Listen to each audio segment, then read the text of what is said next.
Assalamualaikum warahmatullahi wabarakatuh. Saya Husnul Khatimah dari kelas Tekom C Universitas Negeri Makassar, program studi Teknik Komputer dengan NIM 21021050012. Jadi pada video ini saya akan menjelaskan mengenai osiloskop, mulai dari tombol-tombol osiloskop, simulasi Arduino pada Proteus, dan bagaimana perubahan bentuk sinyal osiloskop tegangannya pada Proteus. Kemudian yang pertama yaitu mengenai penggunaan osiloskop atau tombol-tombol pada osiloskop. Jadi ini merupakan gambar dari osiloskop digital, dan yang di bawah ini merupakan tampilan osiloskop pada software simulasi Proteus. Kemudian untuk komponen yang pertama itu terdapat channel socket probe. Jadi pada osiloskop digital ini terdapat 2 channel socket probe, dan untuk menjalankannya yaitu pastikan salah satu dari soket ini tuh terhubung kepada rangkaian kita. Kemudian pada simulasi osiloskop dengan Proteus itu terdapat 4 socket probe, yaitu A, B, C, dan D. Kemudian komponen selanjutnya itu layar monitor. Jadi di sini fungsinya itu berguna untuk menghitung atau menampilkan hasil pengukuran dan melihat bentuk sinyal dari rangkaian kita. Ini merupakan tampilan dari osiloskop digital, dan untuk osiloskop digital dengan Proteus itu tampilan layar monitornya itu seperti ini. Kemudian komponen selanjutnya itu volt per diff. Jadi ada kontrol volt per diff. Pada tampilan osiloskop digital pada Proteus itu terdapat 4 kontrol volt per diff terletak pada channel A, B, C, dan D. Kemudian kontrol ini memungkinkan Anda mengubah volt yang diwakili kenaikan vertical grid over the layer. Pada dasarnya ini memungkinkan Anda untuk memperbesar dan memperkecil sepanjang sumbu Y. Selanjutnya yaitu komponen time per diff. Jadi di sini kita bisa lihat untuk komponen time per diff itu terdapat pada ujung kiri bawah. Ini merupakan kontrol time per diff bentuknya. Kemudian time per diff kontrol ini memungkinkan Anda mengubah berapa banyak waktu yang diwakili oleh setiap kenaikan horizontal hamparan di sisi layar.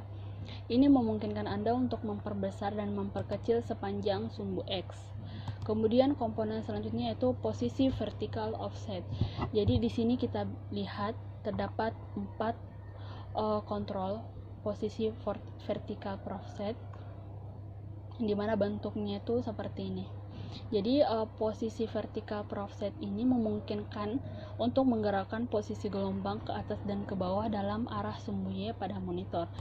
Selanjutnya yaitu terdapat posisi horizontal offset. Jadi untuk posisi horizontal atau offset ini kita bisa lihat terletak atau berada di atas kontrol time per diff. Kemudian ini merupakan tampilan dari posisi horizontal per offset. Jadi posisi horizontal per offset memungkinkan untuk menggerakkan posisi gelombang ke kiri dan ke kanan dalam arah sumbu X monitor. Kemudian yaitu terdapat level pemicu. Level pemicu ini memungkinkan untuk menstabilkan bentuk gelombang. Baik, selanjutnya yaitu kita coba simulasikan rangkaian Arduino berdasarkan pada modul 8. Jadi kita ambil di library Arduino.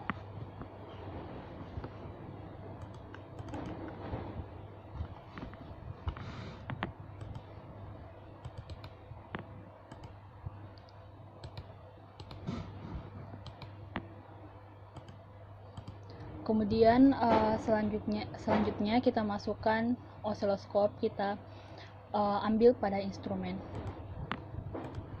Kita letakkan di sini. Nah, sebelum menjalankan Arduino ini, kita akan masukkan program ke dalamnya, di mana programnya ini sudah disediakan di dalam modul. Kita buka Arduino.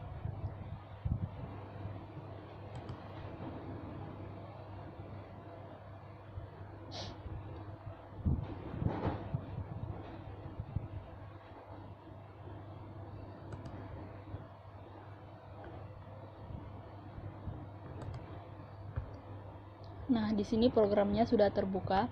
Kemudian kita verify.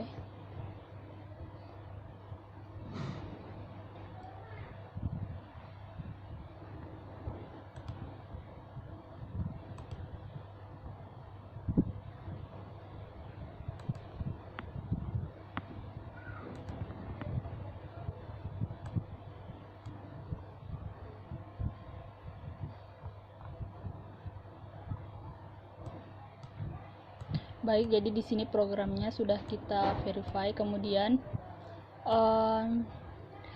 kita salin lokasi pada perangkat kita, kemudian kita masukkan pada Arduino-nya. Di sini ini kita salin.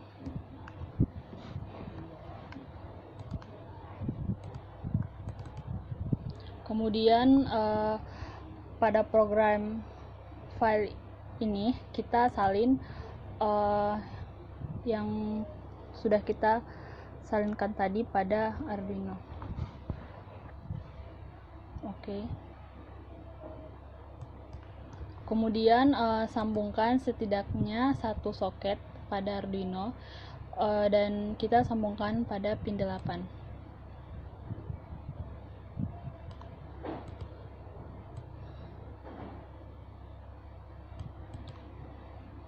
Setelah terhubung, kita run atau kita jalankan Arduino-nya. Nah, ini adalah tampilan osiloskop dari rangkaian kita. Kemudian kita coba hilangkan channel channel B, C, dan D. Kita off-kan channel B, C, dan D-nya. Lalu yang tersisa itu hanya channel A. Kemudian kita yang pertama itu kita atur dulu posisi vertikal. Ini kita arahkan ke tengah.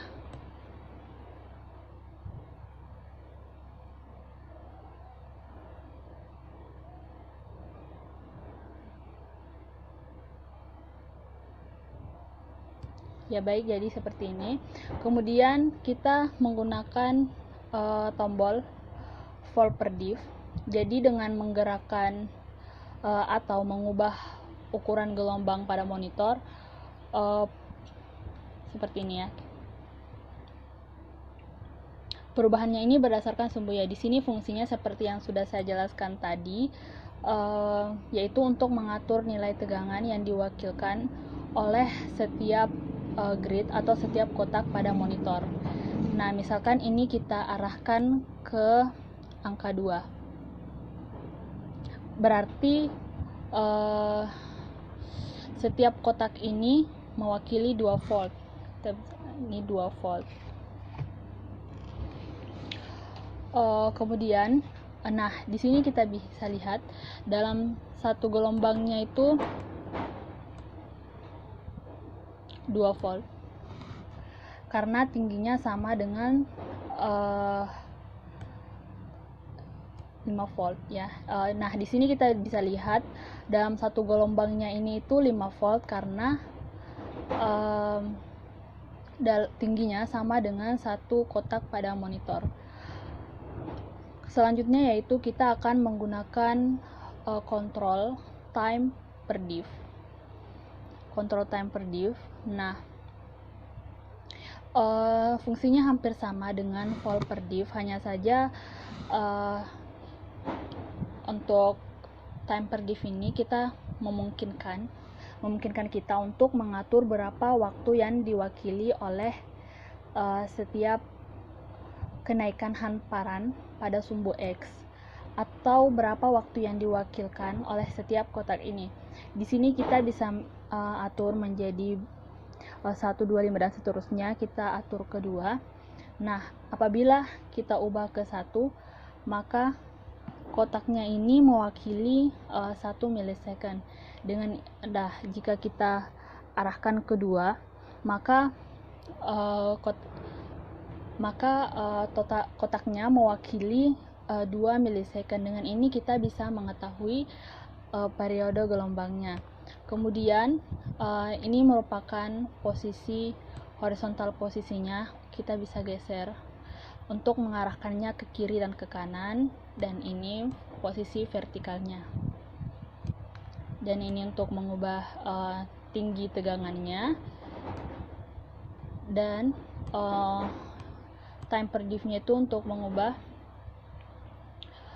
berapa waktu yang dibutuhkan. Baik, mungkin itu yang bisa saya jelaskan. Jika ada kesalahan mohon dimaafkan, dan terima kasih. Wassalamualaikum warahmatullahi wabarakatuh.